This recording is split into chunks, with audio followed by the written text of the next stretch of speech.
and gentlemen, welcome to Lunch Money. I'm your host, GIna Savage, along with host Christy Miller. We are co-hosting this lunchtime noon jam. Yeah. Are you faking it? Are you faking it? We're faking it. Yeah. You know how much? Faking it till we making it. Making it. Looks You know how like much? a chance for making it.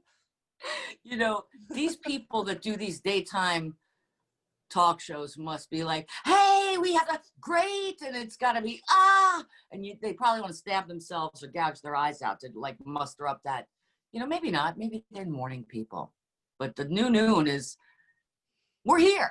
Yeah, I think they're tweaked out on coffee or Coke, so we're a little bit more mellow than that. Or maybe Adderall. That's a big one, right? Oh, that's a good one. Everybody's on the Adderall. Hey, isn't that a Van Halen song? Adderall.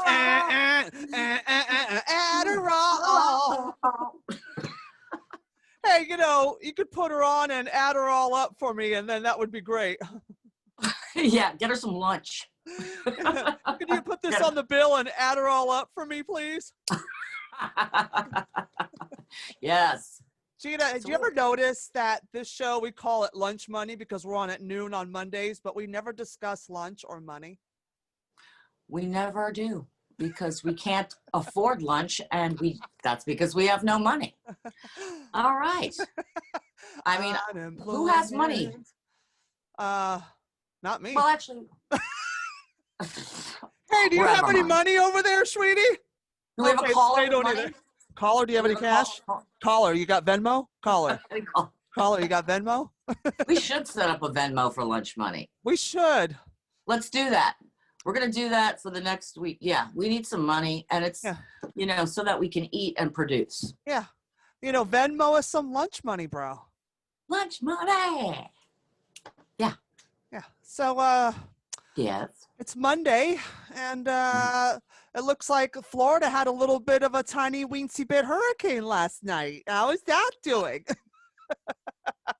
Okay, so my dad used to tell me every once in a while, the power's out here, the power's out, and I'd be like, okay, so it'll be like 5 minutes. No, when the power goes out in Broward County, I'd like to say it like that, Broward County, it can be like 2 hours, and that's it was 2 hours, and of course I don't have anything charged at it. Like I have this battery charger gizmo, which is blue and you can't see it, whatever, monochrome blue, whatever the freaking color is. That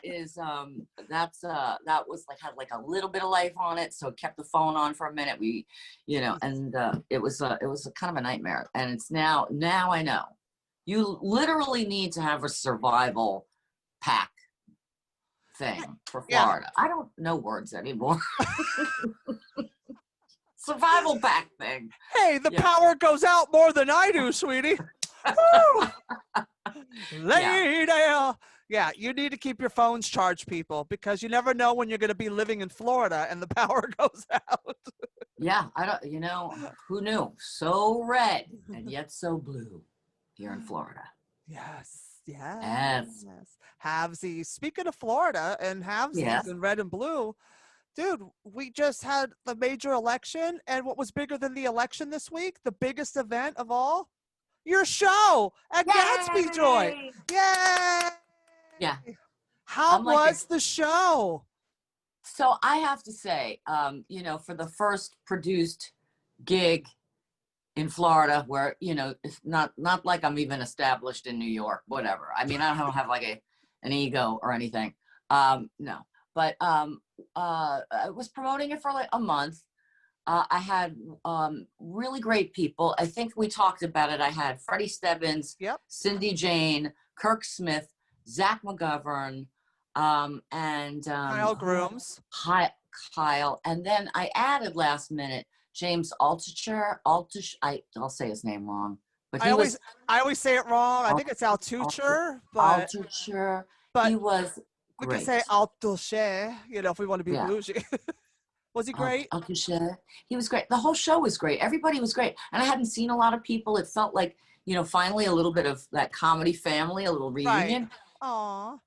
It was great. And the owner of Gatsby's is fantastic, really nice guy. And hopefully we'll be doing some more shows there. He seemed pretty, impressed. I wouldn't say impressed. He liked the level of talent I brought to the room. Nice. So that was good. So everybody made a great impression.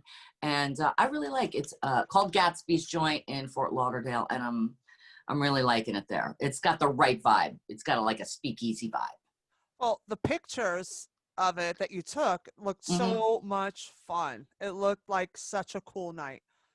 Yeah, it was. Hey, it was for comedy's back. Yeah, you'd never know that there was a COVID condition here, because actually the show was like maybe the day after the election. Of course, no one knew who won the election. Right. It was kind of a rainy night, and on top of it, the rain and the election and everybody's mindset.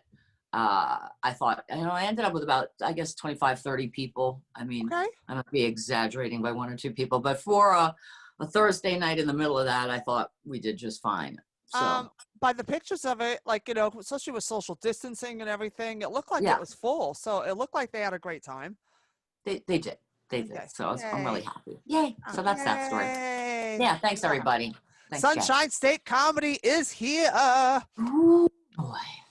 Who knew I could do it? I knew you could do it. We all knew you can do it. Well, let's hope I can keep it up. You will. You'll Yay! be. And it'll be bigger and better, and we'll build back better. Build back better. Build back better. So yeah, so that was good. And then the election, I'm gonna keep it light, but woo, hello, how long did that last? 6 months, 4 years, 8? I mean, every day. I think that Nevada's hired strippers to count their ballots. And you'd think they'd know how to count ones, because that's how they get tipped. Get it, people? Singles. Oh, and, God.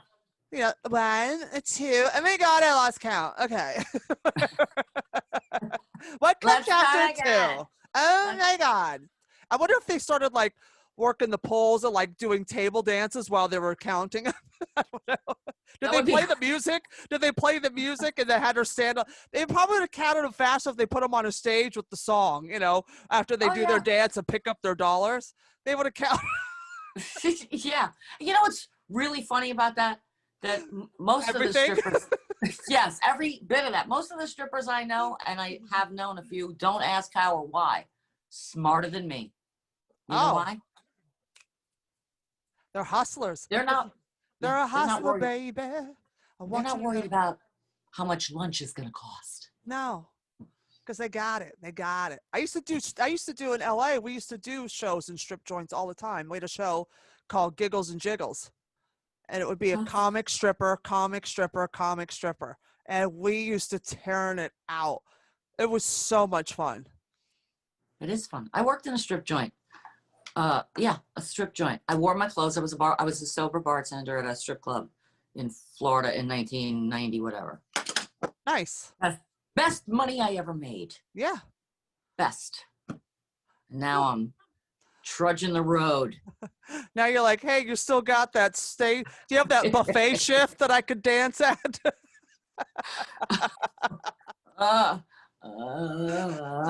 Come on. It's the blue-haired lunch special. Coming to the stage, GIna. You're like, what do you guys want? You want a titty or you want some ass? It would totally be. What do you want? Yes. Ooh, are you going in and out? I just lost. I think I'm. Uh-oh. Do you see that? No, I didn't see anything. I see a little bit of a technical.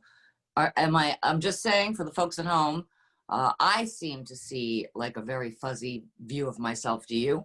Nope, I see you beautifully clear, and the hurricane's fucking with you. Is fucking with you, girl. Eta is fucking with you, girl.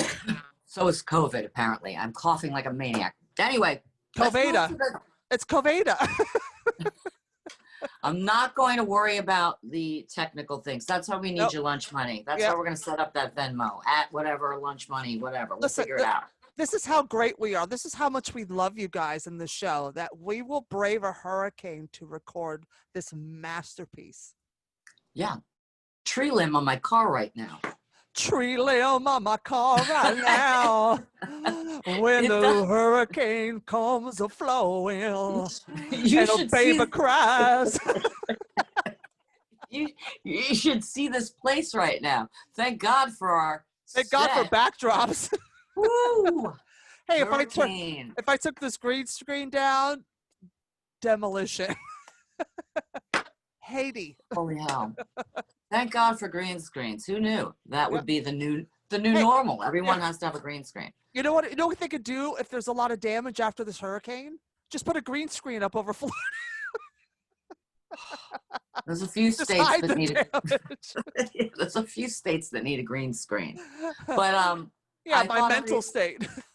whew, you know, I have to say, looking at from my vantage point, looking at the folks, I mean, I know they, for what it's worth, they did party in Miami when Joe Biden won, and I saw all of the stuff in New York, and everybody was, dancing in the streets, literally dancing in the streets, and that was really refreshing. Mm-hmm. I mean, I know that there was that in itself could have been considered a COVID spreader. I mean, everybody had masks.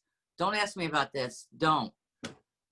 I will say, because my buddy and I went up to Columbus Circle, and then we went back down to Times Square, and then back up to Columbus Circle again, and then back down 9th Avenue. Mm-hmm. And believe it or not, you don't realize, in my head at least, because I think, get the fuck away from me. I think 6 feet is like, okay, I'm on 8th Avenue, so that means Right. you have to be on 10th Avenue. Like, get away from me. Like, that's how much distance I want. But that's on any normal day anyway. That was pre-COVID. Yeah. So I hated everybody. I'm like, personal space. But you realize when because it's 2 arm lengths away, they say. So everybody was pretty, I was like, is this crowded? And I'm like, I'm the idiot going like this. Like, I'm measuring.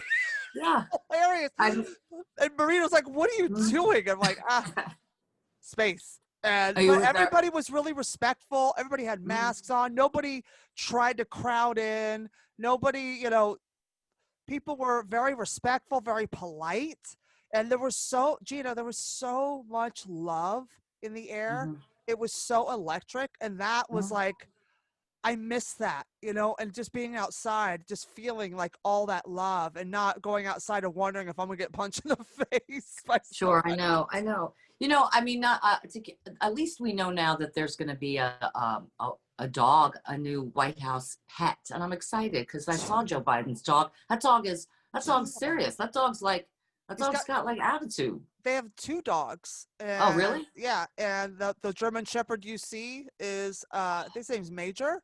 He's a rescue. He's a rescue doggy. Thank you, Joe. That dog is like gorgeous. That's the dog I want. Like, I want that dog because that dog has that expression. Like, like, don't mess with me. I got the answers. Just don't mess with me. That dog needs some aviators. Oh my God. Could you imagine? Right? Like, nothing else, just aviators. He's like, I don't need a leash. Get me some fucking aviators. That dog is cool. Yeah, he's beautiful. We got a dog in the White House. At least until Monday's challenge from the Trump. At least until then. From the Four Seasons Landscaping Company. I saw that. I was like, real. I can't. It's my dad. It staggers the mind. I mean, that's where it staggers it. That's where they were. That's where Giuliani and the gang, camped out to do the thing about, the ballots. I mean, I thought it was a Saturday Night Live skit. Like, I thought they were like spoofing the Four Seasons, and they're like, no, that's a real picture. And I'm like, get the fuck out of here. That's not Kate. I go, that's not Kate McKinnon. I think it's across the street from like some unsavory shiz. It's next door to a porn shop. Fuck that's yeah. What I'm saying. That's what I meant. Yeah. Hey, yeah. Hey, you never know when you're landscaping when you need some porn. Well, you know what? This brings me to we had read an article, you and I, before the show, regarding Trump. So let's talk about that, and then I'm going to tell you why I don't think Trump was that good as well. The article was talking about, is Trump good for comedy? And they said no. And I actually agree with them because I have never done stand-up in all my years where we couldn't make fun of a president, where we, think anything political got really serious and divisive because the energy and the rhetoric from the White House made it that way. And it's like, how come we can't break balls on presidents anymore? Why can't we break balls on politics? Why is it so you can't do that joke? I've lost jobs from doing I don't do political jokes anyway because I'm stupid. But the thing is, and it's not I don't care, but I did one joke, but it wasn't political, but it was about Kavanaugh, Schneiderman, ones, and about, because they both beat their women. And which I talked about that, Schneiderman, the attorney general for New York, was caught tying up bitches and putting them in his basement, all his interns, beating them and doing S&M shit with them and making it, it was, I think I laughed so hard reading that because, and then Kavanaugh, and it's like, so I did a whole bit about them, but it was about their, about the domestic violence and all that shit, and like, is there there's real fucking men still in New York? I didn't know this. Like I've been dating these fucking losers in Manhattan. You got guys like Schneiderman and Albany. Schneiderman's out there. Right? You know what I mean? Yeah. Seriously, and I didn't get, like, where was Kavanaugh when I was in college? Nobody touched me is what I'm saying, and I would do it, but I lost gigs because of that. And I've talked to other friends of mine that like actually do Trump impressions. They do a lot of, a friend of mine does a lot of president. He does Trump, he does Obama, he does Bush, he does Clinton, he does Kennedy. So he has all these like hall of presidents, and they were told, because he does cruise ships, they said, you can't do your Trump impression on the boat. What? Yeah. Like what happened? Like he totally, it totally fucked it up for everybody. Okay, two things. Yo. All right, getting back real quick to the show. My 8 Republican friends could not. Aww. Yes, you could say it. The poor people. The poor people. The poor people. Who promised to come to the show and to support were my Republican friends. And I have friends on both sides of the aisle. They did not want to turn away from the television set the day after the election because by some miracle they thought, listen, it wasn't going to happen the day after. Obviously it went long. Anyway, here's why Trump's not funny. Okay? Here's why it's not. I have a little problem with my tooth. So if I keep going like that, I have a little tooth problem because I can't afford dental. Okay. Here's what's going on. Trump's not funny in stand-up because he's too freaking funny in life. And there's too many people, half the country, that take him seriously. And I'd like to add, and this is no disrespect to one of the most talented guys out there, Alec Baldwin. But the thing is, we know Alec Baldwin's disdain, for the president. We know it. And I think that puts a twinge of it not being as funny, because when Daryl Hammond used to play these characters, he found something really likable within them. Yeah. That people, but and that's what Daryl did that. He'd find that likable, quirky quality about them that would make you go, I love it when he does that character, that president. Right. He was great. He had a lot of respect, regardless of political beliefs and I'm not saying that Alec Baldwin doesn't, but I think that with Daryl, there was a little like an awe of the characters that he was doing. So he really tried to pay homage to them in that way. So that's just my 2 cents. Well, but yeah, what Daryl did is he humanizes them and then he puts them in the situations that they're in. So they're relatable, Yeah. And when you don't like it's a whole thing too when it comes to stand up, when it comes to delivering a joke, like a provocative joke or like a politically incorrect joke, or even with roasts, comedy roasts, or when you're busting on someone in the audience, it has to come from love to sell it. If it doesn't come from love, it's going to come off as angry, bitter, and mean, and it's going to fall flat. So you can't come from, even if you don't like the person that you're imitating, you have to find something that would make you want to like them or create some kind of likable trait. Right. So it doesn't come off so angry and mean. Nobody likes an angry, mean impression. You know what I mean? Like, but it has to come from love. Even if you don't like them, you don't have to like the person you're impersonating, but you have to find something in you that you can put into that character that makes you like them. Like, make it up. It's fantasy. Who cares? I think I agree. People also were beleaguered by how much insanity came out of his mouth. I mean, and people would say, "Oh, don't listen to what he says. Look at what he does." Okay. Okay. I don't know where the logic is there. I don't know where the logic is. I don't know where the logic is. But even if you said, okay, he did this, this, and this, and I agree with that, I still don't like the manner in which it's said. So, to that end, let's go to the next article that we were talking about. Yeah, which leads to the head writer for Jimmy Fallon that was just hired during COVID in April to take over. So she's only been on the job 6 months. She actually quit her job as the head writer of Jimmy Fallon because she didn't want to do another Trump sketch or put funny words in his mouth ever again.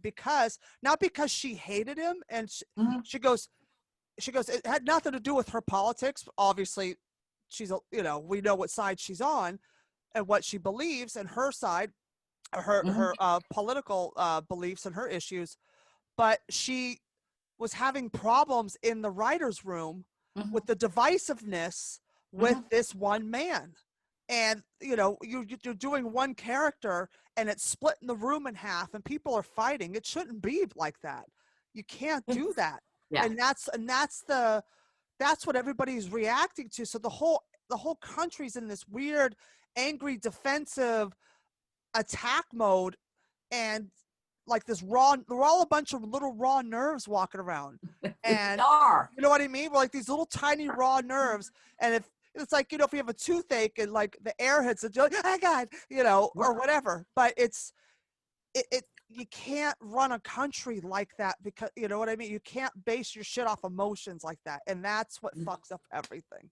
No, you can't. And you know what? It's like we need, whether you agree with Donald Trump or not, like I respect her, but she just don't want to talk about it anymore because it's been 4 years of the same, like just bashing our brains out with it. It's just, and we're all just fighting, and it's like, that's why, nobody wants to fight. I'm tired. That's why I don't get involved with people politically. I don't have discussions unless it's someone I know, that we could talk. I have a lot of friends that don't believe politically the way I believe, but we have deep conversations. We don't fight. We listen to each other. I have my close friends, like, Big Al and Joe and all those guys, the ones that got me the brass knuckles over there, but listen, we have these deep conversations and we love each other, but it's just nobody talks to each other anymore. We all just talk and yell at each other because we're on social media, and I hate social media. I know, and we're doing it, and we're part of I don't know if we're part of the solution, but I hope we're lighthearted and that we engage you and we make you think about a few things. Well, we just love you. We just love you, and we love everybody, and we don't want to see people upset or angry. It's just like, we got to get out of this. So hopefully this next step now. Well, what were you going to say? Because I was going to say real quickly that that's why we had a collective sort of sigh a little bit with Joe Biden and Kamala Harris. Because, what glass ceiling? Hello. It just was, and to see the people's joy, and honestly, to be grateful that there wasn't a lot of, insanity from, the Trump side. It was nice. It was refreshing, and it felt like we could all, like, it was like waiting to exhale, honestly. I was bathing in all the love outside and the smiling and strangers talking to each other like, hey, how are you? Just without like, oh, get away from me, well, get away from me because you have COVID. But, but it was like people were smiling, saying hi to each other. It was like a huge block party just walking through, and people were just it was just nice to feel the love again. And I'm just really relieved. And Yes. Do we have any callers? Caller, are you not there? Oh, the hurricane disconnected you? That's why we need your lunch money. Can you hear me now? No. Can you hear me now? No. Can you hear me now? No. Can you hear me now? No. Can you hear me now? No. That was us the whole show during the hurricane. Are we going to have visuals on this Lunch Money show? So I got a letter. But before, on the whole thing with the head writer, Yeah. I get it's frustrating when you're trying to be creative. And it was actually a mutual parting because she's like, I can't do this. And they're like, well, if you know, then go. Hey, you guys hiring? I'll come over. Yeah. You got some good stuff, Christy. They should actually tune into Lunch Money. Yeah. So I wish I had a coffee or any type of lunch material, like a lunch prop. Okay, but I don't have any of that. Here, have a but you know what I do Starbucks have? cup. Can you tell that my fingers are red? Yes, the fingertips are red. Okay, I have this weird new habit. Uh-oh. Okay, it's not what you think. Hold on to your seatbelts, kids. Pardon me. I take sorry. COVID. I take high C, the powder, those crystals. Mm-hmm. And in the middle of the night, this new thing is happening. Where in the middle of the night, I want something sweet. And I go like this, and then I dip my finger into the high C. And this is what's happening. It's so disgusting. That's what's going into our system, by the way. It's dyeing my fingers. Okay. But I love it. Drink it up. All right. I digress. So lastly, I got a letter. Oh. From who? From a young man in France. Ooh. And I was hoping that you could help me figure out what he's saying. I'm going to bastardize the French language. But I don't know. Of course I'll translate, of course. Some things in a letter, but, and forgive these, I break my glasses. I don't think always the one arms. Wow. All right. Next time there will be lunch on my table. All right. So bad. So bad. The worst in French. Okay. Okay, you ready? Mm-hmm. Cher GIna. Oh. J'ai entendu dire que le président Trump. I want to fuck you while President Trump watches. Okay. I think that's what he said. Avait été vaincu par Joseph Biden. With a cue guy with a cue ball named Joseph Biden. J'ai hâte de venir dans votre pays pour vous voir. You could, if you get deported out of your country, if Trump gets reelected, then you could come live with me. L'homme orange était effrayant et je pense que votre pays ira bien mieux. Voulez-vous coucher avec moi ce soir? Voulez-vous coucher avec moi? Yeah, yeah, yeah, yeah. And avec son okay, let me just go back.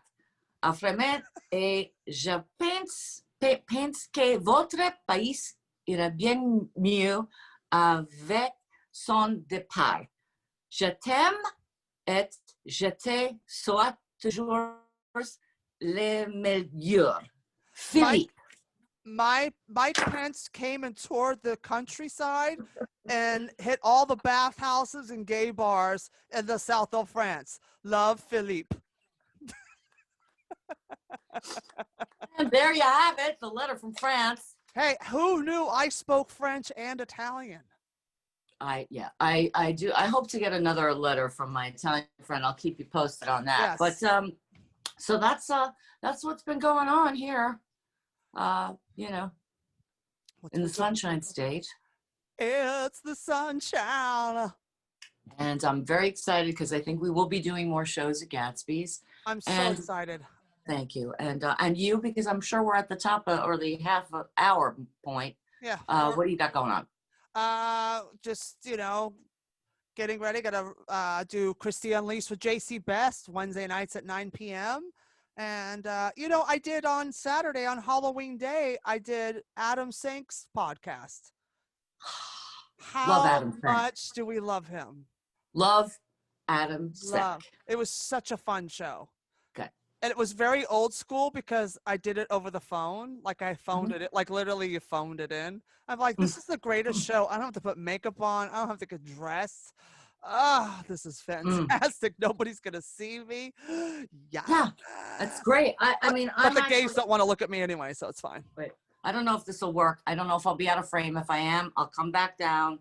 But look at this outfit. This is what happens behind the scenes, folks. Okay. So I have this, wait, I'm out of seat, but I'm wearing, can you even see that? No. I'm wearing, it's all right. I'm wearing a really nice dress, as you can see. But I'm wearing like, sort of like a plaid legging. Yeah, because I wasn't really going to wear this dress. Hey, that's our time. So I wasn't gonna. That's right. I'm just wearing a jacket and pajama pants. So yeah, I love this new way of life. The new noon. Yeah, from the waist up. Maybe we'll talk about lunch and money next week. Lunch but until then, lunch and money. Oh, Borat. There, I said. Borat. All right. Take us out, Christy. All right, this has been Lunch Money. This is GIna Savage, and I've been Christy Miller, and we will see you next money. So cough up that lunch money and spend it on us. See ya. See ya. Good night.